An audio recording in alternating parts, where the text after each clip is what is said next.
Here is a interesting question from JEE Advance 1997. It says, compute the heat of formation of liquid methyl alcohol. मतलब we have to see the preparation of CH3OH in a liquid form. ठीक है?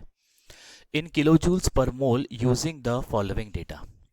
So the data which they have given is the liquid methyl alcohol is heat of vaporization of liquid methyl alcohol is 38 kilojoules per mole. So we can see that this first equation represent the heat of vaporization. Liquid methyl alcohol converting to gas, right? So heat is required, therefore positive. The second is the heat of formation of gaseous atom from elements in their standard state. So first is hydrogen. So hydrogen atom from molecule. So 1 mole atom of hydrogen formation is 218 kilojoules per mole. Carbon from its standard state, which is graphite, 1 mole of gaseous carbon, that delta H is 715 kilojoules per mole. For oxygen, 1 mole of atom, that is 249 kilojoules per mole. This data is given, and the average bond energy. So let's try to solve this question in a slightly different way without using the regular formulas. So what is bond energy? Bond energy is basically forming a bond in a gaseous state, or maybe energy required to break a bond in a gaseous state into its component in a gaseous state, right?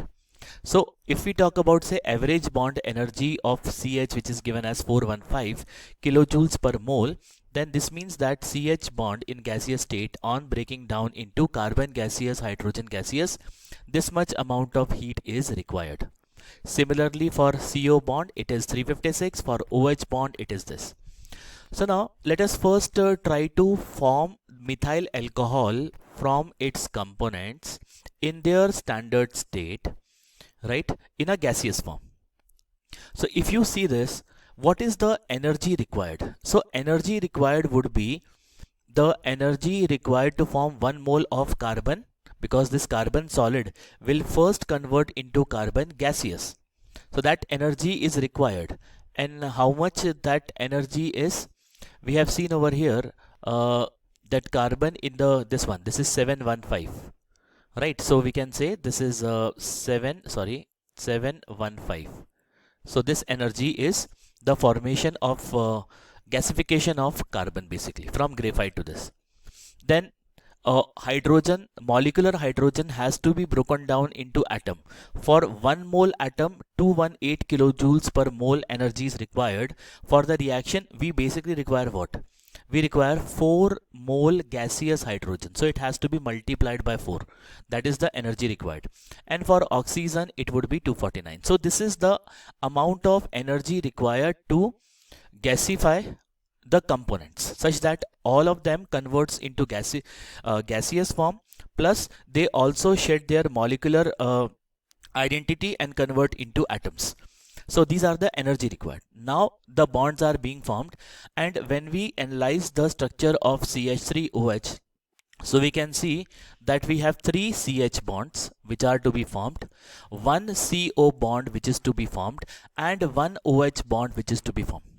Now we know that when bonds are formed, energy is released. So total energy released, when these atoms which are formed from the molecules are ready to form the bonds, the energy required would be 3 into 415. This 415 is the energy, bond energy of CH bond, right? Similarly, 356 of CO bond, the bond energy, and OH, it is 463.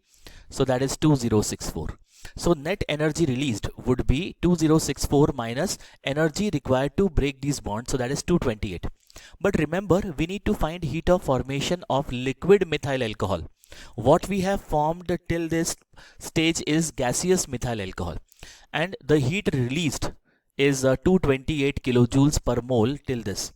Now we need to further convert this gaseous methyl alcohol into liquid. So it is going to further reject that heat, and how much that heat is? This is just minus 38 kilojoules. So heat rejected would be added over here, right? So this becomes 6, this becomes 6. So heat rejected will be minus 266 kilojoules per mole, right? So that is your answer. So answer for this question is minus 266 kilojoules per mole, right? So this is how we have to go step by step. When these are all the intermediate processes which are involved, the molecular form will have to be broken down into gaseous atomic form, right? And for doing so, whatever energy is required is the total energy required, and when the bonds are formed, these bond energies would be released. So that is the basic fundamental of solving this particular question. Thank you.